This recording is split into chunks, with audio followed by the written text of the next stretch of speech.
Break के बाद एक बार फिर से आपको खुश आमदीद कहते हैं। नाज़रीन, बात करेंगे जी बिजली के हवाले से। माहाना 200 यूनिट से कम बिजली इस्तेमाल करने वाले सार्फिन QR कोड के ज़रिए सब्सिडी कैसे हासिल करेंगे, इसका तरीक़ाकार सामने आ गया है। बहुत दिनों से इस पे बात हो रही थी क्योंकि गवर्नमेंट ने जो 200 यूनिट तक सब्सिडी दी जा रही थी उसको पहले ख़त्म किया और उसके बाद बिलों पर कोई QR कोड जो है वो आना शुरू हो गया कि जिसके बाद लोगों ने उस QR कोड को स्कैन करना है और उसके बाद लोगों को सब्सिडी मिलेगी। ये सिस्टम शुरू हो गया है।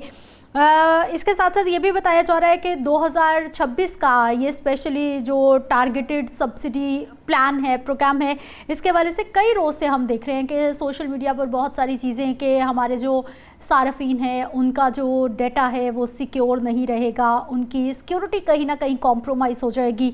बहुत सारी चीज़ों पे बहुत सारे सवालात लग गए हैं। हुकूमत का ये जो सिस्टम है QR कोड वाला कि किस हद तक मतलब कामयाब हो सकता है हमारे यहाँ, ख़ास तौर पर जहाँ पर गरीब लोग हैं, अनपढ़ लोग हैं या फिर उनको टेक्नोलॉजी के इस्तेमाल का उतना पता नहीं है। इस सारी सिचुएशन पे बात करने के लिए डॉक्टर गुलाम गौस साहब हमारे साथ मौजूद हैं। आप माहिर मुआशियात हैं, आपको खुश आमदीद कहते हैं प्रोग्राम में। बहुत शुक्रिया सर आपके वक्त का।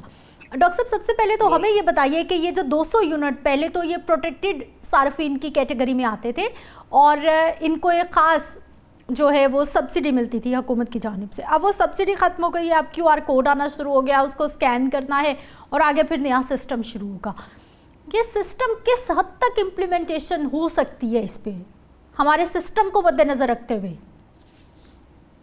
अभी पाकिस्तान गवर्नमेंट या पंजाब गवर्नमेंट या दूसरे जो सूबों की गवर्नमेंट्स हैं, यकीनन उनके पास सबसे बड़ा इस वक्त इशू ये है कि हम डिजिटलाइज कैसे करें इकोनॉमी को। सही। क्योंकि इकोनॉमी की डिजिटलाइजेशन बहुत ज़रूरी है इकोनॉमी की ग्रोथ के लिए। हमें पता है कि most of the part of Pakistan economy जो है वो इनफॉर्मल इकोनॉमी के तौर पे चल रहा है, जिसमें उनकी जो लेन देन है वो डिजिटल, उसका रिकॉर्ड मौजूद ही नहीं। तो ये उसके लिए भी गवर्नमेंट एफर्ट्स कर रही है और यकीनन ये भी उसी तरफ एक कदम है कि इसको अगर हम किसी को टारगेटेड सब्सिडी दे रहे हैं तो उसको ख़त्म करके क्यों ना ऐसा करें कि हम स्पेसिफिक हो जाए। मतलब आपने एक रकम तय कर दी कि हम इतनी रकम देंगे सब्सिडी के तौर पे और आपने वो दे दी।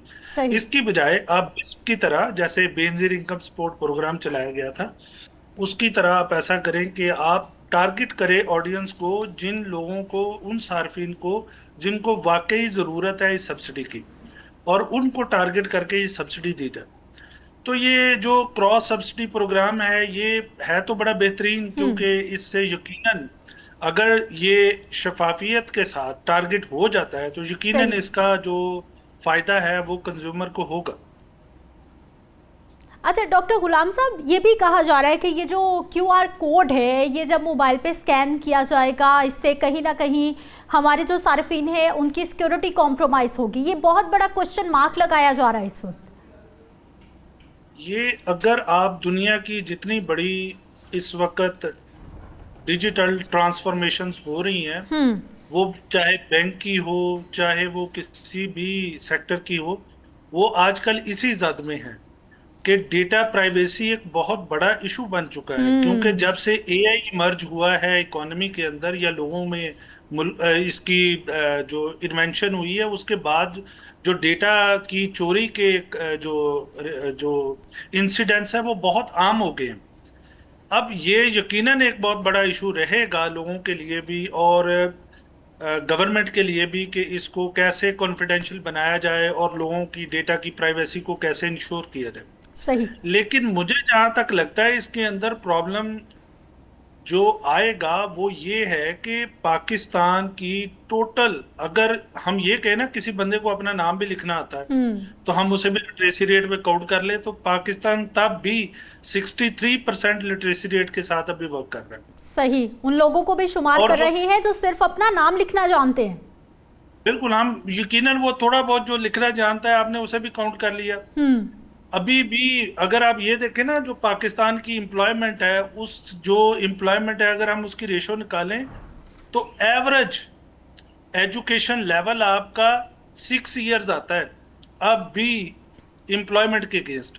सही। तो आप अंदाजा करें कि हमारा प्राइमरी से थोड़ा सा ज्यादा है अभी भी लिटरेसी रेट जो जॉब के लिए एवरेज लिटरेसी रेट है, तो चलिए इस हिसाब से सर, हमें पता डॉक्टर चल जाता है कि हमारे लोग।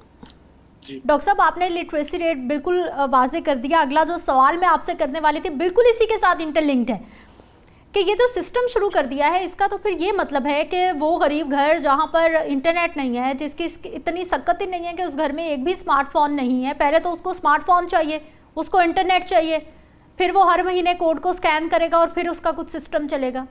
ये किन लोगों को देखते हुए पॉलिसी बना दी है? नहीं, ये बात बिल्कुल सही है आपकी, मैं इस बात से 100% एग्री हूँ। उसकी एक और वजह आप देखें ना, अब ये देखें आपके मुल्क में इंटरनेट पेनिट्रेशन रेट क्या है। आपके मुल्क में इंटरनेट पेनिट्रेशन रेट है 46% ओनली।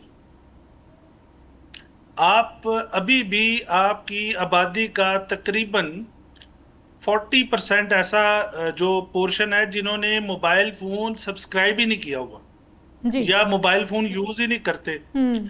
तो आप अंदाजा करें, असल में जिसके पास मोबाइल फोन नहीं है, मेरा ख्याल है जरूरतमंद तो ज्यादा वो है जिसके पास इतनी भी सकत नहीं है कि वो इन चीजों को समझ सके, वो मोबाइल फोन ले सके, वो इंटरनेट पे आ सके, वो अपना ईमेल आईडी बना सके, उसके बाद वो इस क्यूआर कोड को स्कैन कर सके। तो प्रॉब्लम तो यहाँ पर असल में आना है, और ये सही। यकीनन एक बहुत बड़ा इशू है।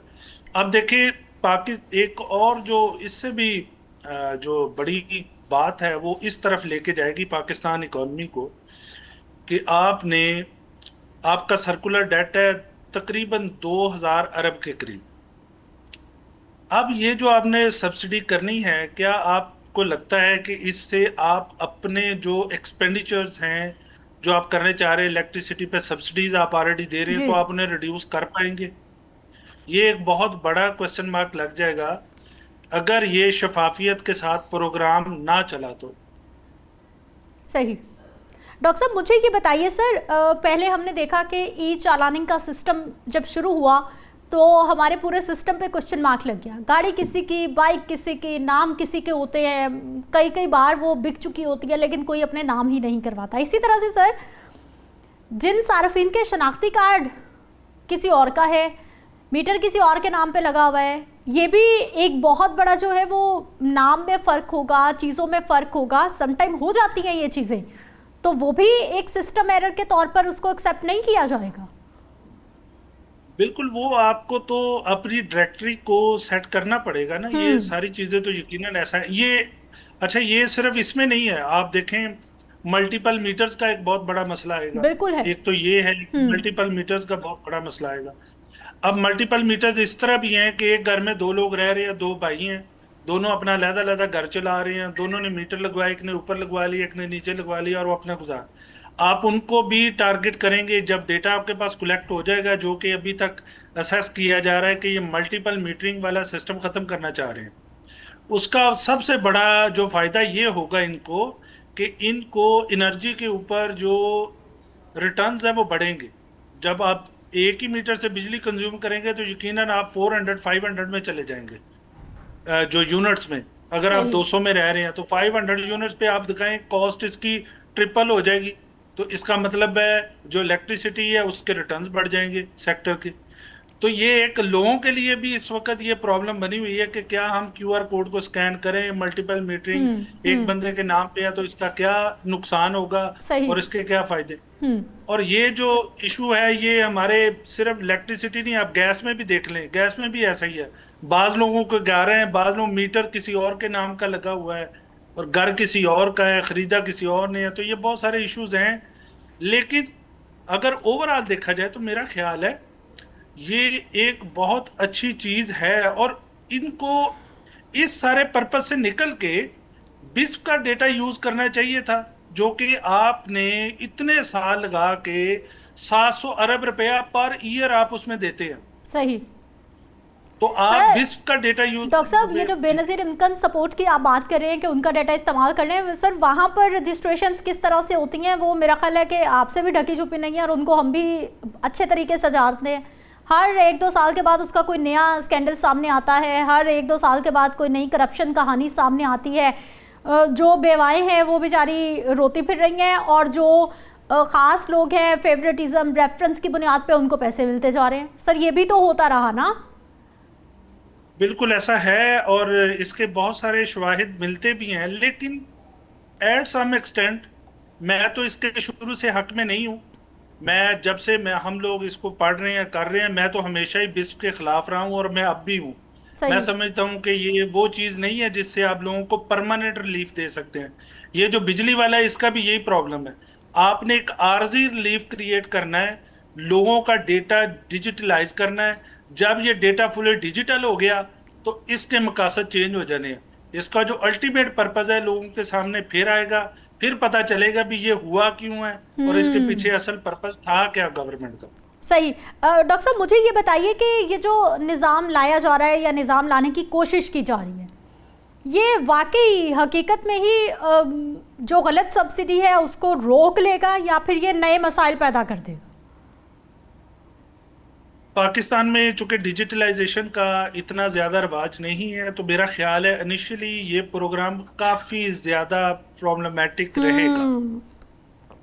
इसके शुरू में सक्सेस की जो आप प्रोबेबिलिटी है, उसको तकरीबन आप 50-50 ही समझें। सही। ये कोई ऐसा नहीं है कि जाते ही आपने इसको लागू कर दिया और ये हो जाए। पाकिस्तान में तो मैं अभी बता रहा था ना कि अगर 40% लोगों के पास अभी मोबाइल की सब्सक्रिप्शन ही नहीं है, तो आप कहाँ से ले आएंगे इन लोगों को उसमें ब्रैकेट में? कैसे वो क्यूआर कोड आपका वो करेंगे? फिर हमें ये भी देखना है कि कितने लोगों के पास ऐसे मोबाइल है, स्मार्टफोन है, जो अपना क्यूआर कोड स्कैन कर सकते हैं। तो ये एक बहुत बड़ा इशू है। या तो आप पूरे पाकिस्तान को पहले मोबाइल दे दें और उसके बाद कहें जी अब आप स्कैन कर लें। पहले डॉक्टर साहब लैपटॉप देते हैं, अब साथ साथ मोबाइल भी दें एक घर वालों के लिए। बिल्कुल ऐसा ही है, यही सिचुएशन है। सही। सर मुझे ये बताइए कि जब भी कोई इस तरह का प्लान लाया जाता है, क्योंकि अगर हम बात करते हैं इस सब्सिडी प्लान की, तो ये ख़ास तौर पर उस तबके को टारगेट किया जा रहा है जो कि इंतहाई गरीब है, जो 200 यूनिट से कम इस्तेमाल कर रहा है बिजली, और 200 यूनिट तक कम इस्तेमाल सिर्फ वही कर रहा है जिसके घर में कोई एक मोटर है, कोई एक आधा उसके घर में पंखा चलता है, एक बल्ब चलता है, और शायद किसी के घर में कोई फ्रिज हो। फिर 200 यूनिट जाते हैं, वरना 200 यूनिट तो चुटकी बजा के ऊपर चले जाते हैं। सर मुझे ये बताइए कि कोई आगाही मुहिम, कोई ट्रेनिंग, कोई लोगों को बताया गया है, कोई एनालिसिस, कोई सर्वे किया गया है इस सिस्टम को लाने से पहले, या बस इम्पोज कर दिया गया? ये सिस्टम तो यकीनन मेरा ख्याल है इसके अगर इन्होंने ट्रायल स्टडी की भी होगी, चूंकि अभी तो पब्लिक नहीं है, तो फर्ज करें इन्होंने एक केस पायलट स्टडी की हो इसकी, तो वो इन्होंने अपने जो आपके अर्बन एरियाज है उसमें कर ली होगी। उससे क्या फर्क पड़ता है? वहां तो हर चीज की एक्सेस है। अगर एक घर में 5 बच्चे हैं तो चलो किसी एक के पास तो स्मार्टफोन होगा ही ना, तो वो अपने वालिद को या वालदा को या जिसका भी बिल है वो स्कैन करके दे देगा। वो तो बड़ा इशू ही नहीं है। सही। इशू तो ये है, आप जाएं जरा साउदर्न पंजाब में, आप दही इलाकों में, बिल्कुल सही, किसी दही इलाकों में जाके वहां पे लोगों को कहें क्यूआर कोड, उन्हें तो पता नहीं है ये क्यूआर कोड होती क्या भला है। प्रॉब्लम तो इसकी है। अब आप देखें कि लोगों की जीमेल आईडी कितने लोगों की है पाकिस्तान में।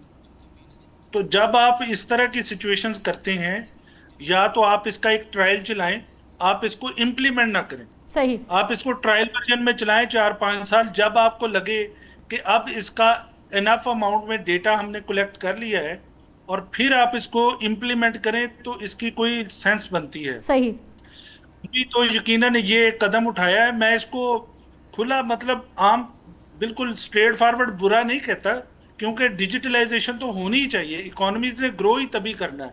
इनफॉर्मल से फॉर्मल की तरफ जाना है तो ये सारा कुछ तो करना ही पड़ेगा, और ये ज़रूरी भी है। लेकिन प्रॉब्लम्स भी बहुत ज़्यादा हैं इसके साथ, और अभी लोग शायद इसको ये समझ रहे हैं कि ये एक सियासी मोटिव के तौर पे लिया जाएगा।